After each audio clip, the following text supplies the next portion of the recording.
Nandito kami sa Ion Center.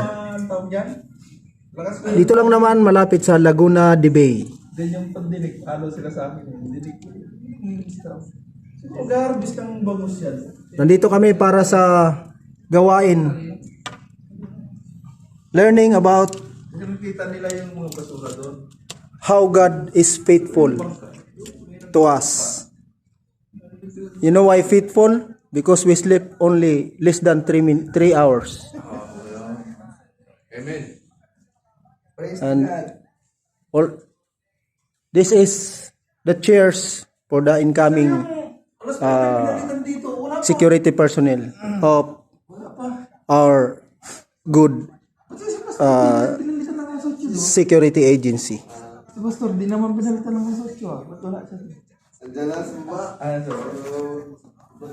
Kaya chill lang kami ngayon. Thanks God.